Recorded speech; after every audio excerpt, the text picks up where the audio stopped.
تقريبا مصور الفيديو ده كله عشان الحصان والعروسه دول. النهارده هنجرب حلاوه المولد من اتوال. السنه دي اتوال عامل حركه حلوه كده بمناسبه مولد النبي سيدنا محمد عليه الصلاه والسلام، فانا قلت ايه اروح اجيبهم وبالمره نفرح العيال. عامل حصان كده للولاد وعامل عروسه للبنات. شفت ناس كتير مصورينهم بس انا قلت يعني عاوز اشوف ايه اللي جواها بقى. فتح كده اوكي وليها ماسكه من تحت، المفروض في حصان هنا. شيل الحصان ده هيطلع لك حصان تاني، وفي من هنا زي بندق كده. حسيتها هتبسط العيال شويه، خصوصا كمان ان سعر البتاعه دي 20 جنيه سواء الحصان او العروسه. هي تقريبا عباره عن شوكولاته، بسم الله، شوكولاته بالمكسرات. هي كان المفروض تتحط في الثلاجه شويه. حلوه وعاجبني ان ما فيهاش سكر كتير. في العروسه بقى يعني ربنا يرزق الجميع، العروسه المكسرات من هنا والعروسه دي من هنا.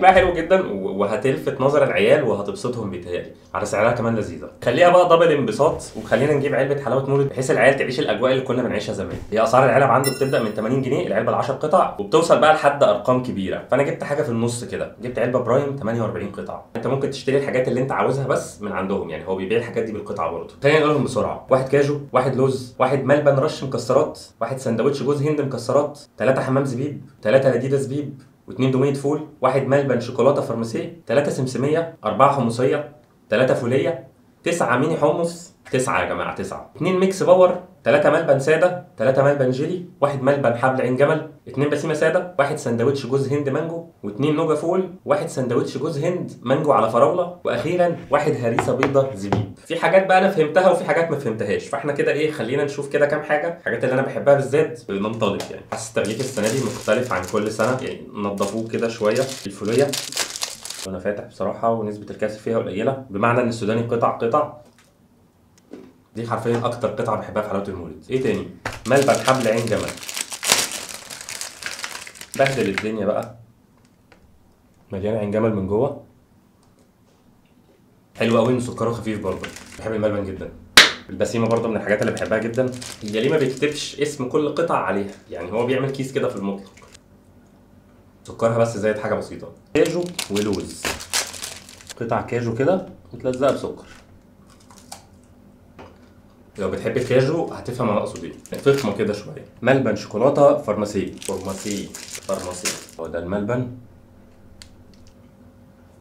هو مدي شويه على قمر الدين، سكره خفيف برضه، بس انا بصراحه يعني حبيت الملبن عين الجمل اكتر. دي الحمصيه اللي عاده اخر حاجه بتتبقى في العلبه، كل علبه فيها 3 في 3 ب9. سندوتش جوز هند مانجو وسندوتش جوز هند مانجو وفراوله. يبقى شكل السندوتش كده، مانجا من فوق، فراوله من جوه، تقريبا جوز هند ده مثلا عامل زي قمر الدين او الجيلي. بس انا تقريبا عارف كل حاجه في العلبه غالبا. بقى دول الاثنين الميكس باور. ايه بقى ميكس باور ده؟ ده اختراع الميكس باور. تقريبا ده كورن فليكس وجوز هند، اللوز ده تقريبا. في الكريسب بتاع الكورن فليكس، لو انت اصلا بتحب تاكل كورن فليكس ساده كده من غير حاجه، بس حاسس انهم حاطين طبقه كبيره قوي من اللزق عامه، بتقعد تتشيو كده في بقك. فلو حاشي ضرس بقى خد بالك. انا قلت مش هدوق غير كام حاجه، بس يعني الموضوع فتح مني قوي. حتى لو بره مولد النبي لو ما بلاقي نوجه بجيبها عادي. حاشي حاجه من جوه كده فيها سوداني كده، حته مانجا، فيعني طعمها حلو. عاشق للنوجا. بحب الملبن ده كمان جدا، بس بيبقى مسكر شويه عن الملبن العين الجمل. الملبن الساده عاوز كده تكتبوا لي تحت في الكومنتات انتوا بتحبوا ايه في حلاوه المولد، بتحبوا ايه بالظبط. انا زي ما قلت لكم الفوليه، الملبن حبل عين جمل، اللي هي بقى حاجات كلها في نفس الحته. بقى كنت جايب العلبه عشان ابسط العيال، تقريبا كلتها وانا اللي اتبسطت. يعني السنه دي انا شفتهم بيوضبوا محل بعدي عليه، حرفيا يومين لقيت المحل خلصان. الفرع بتاع تشيل اوت جاردينيا طريق السويس ده فرع لسه جديد، فشكرا جدا لكل الرجاله اللي جوه، معاملتهم بصراحه كويسه. ما تنساش لو الفيديو عجبك اعمل لايك وشير. شكرا جدا ليكم، سلام.